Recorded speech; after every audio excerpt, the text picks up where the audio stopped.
Hello everyone, how are you doing? This is MD Tech here with another quick tutorial. In today's tutorial, I'm going to show you guys how to resolve if the OneDrive application is missing from File Explorer on your Windows computer. So this tutorial will apply for Windows 10 and Windows 11 devices. And without further ado, let's go ahead and jump straight into it. So first thing I recommend doing would just be go ahead and actually just restart your computer. So that would be the first thing I recommend trying there.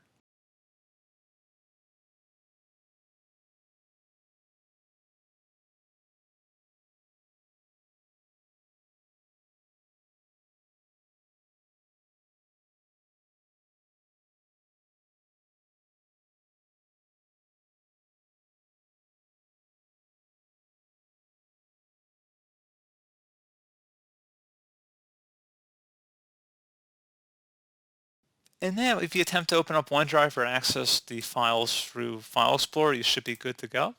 If you're still having a problem, you can attempt to actually reset OneDrive as well. So just make sure everything's backed up.